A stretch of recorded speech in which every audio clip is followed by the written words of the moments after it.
Pour l'exercice numéro 2 du devoir surveillé, il y avait à savoir la relation de Chasles. Alors la relation de Chasles, elle a une disposition particulière, c'est qu'il faut que la fin d'un vecteur soit le début du suivant pour pouvoir, entre guillemets, contracter et ne considérer que le début et la fin du chemin. En fait, le principe, c'est que vous avez deux flèches mises bout à bout.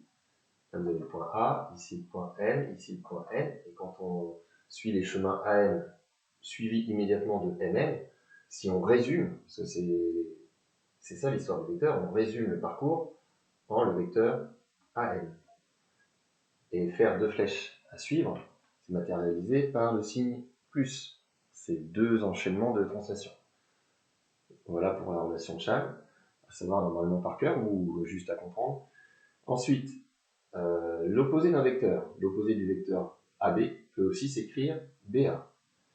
Ce qui fait qu'on peut changer tous les signes moins, ce qu'on va faire ici, tous les signes moins en plus, et on change l'ordre des lettres.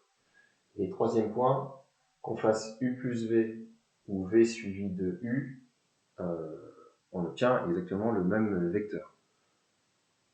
Ce qui permet d'intervertir les vecteurs de place.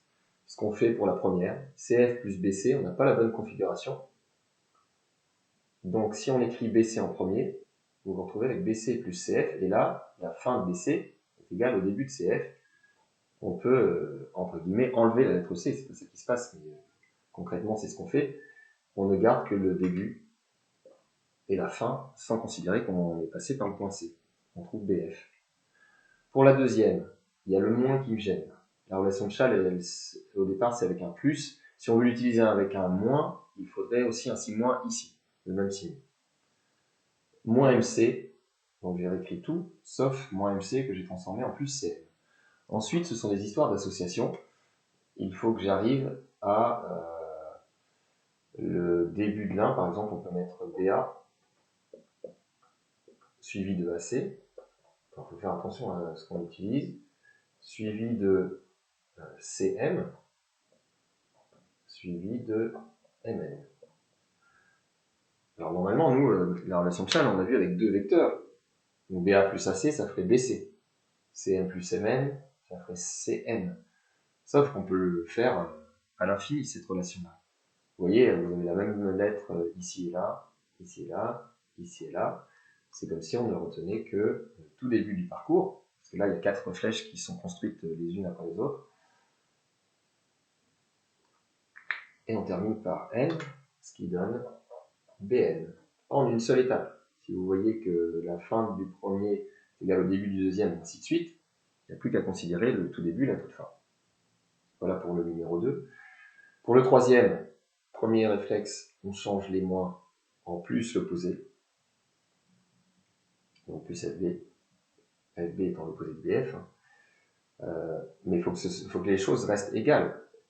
Moins BF, c'est égal à plus FB. On a fait deux changements. Un sur le signe, un sur les deux lettres. Donc on retombe sur nos pieds, entre guillemets.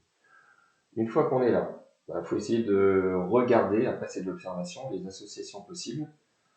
DA plus AF, c'est possible pour faire DF. Et comme il y a FB ici, je peux faire celui-là plus celui-là, suivi de celui-là, et encore celui-là éventuellement, puis celui-là. On va essayer comme ça. DA plus AF plus FB. Donc lui. Ensuite, on pourrait faire plus BA, celui-là, plus AC, on continue, plus BC. Alors lui, il n'en peut plus. Et regardez, AA, FF, BB, AA. Donc, de celui-là à celui-là, cela va faire le vecteur DC plus BC que je réécris, et je ne peux pas, même en intervertissant les deux vecteurs de place, les associer. J'ai terminé. Il peut en rester plusieurs.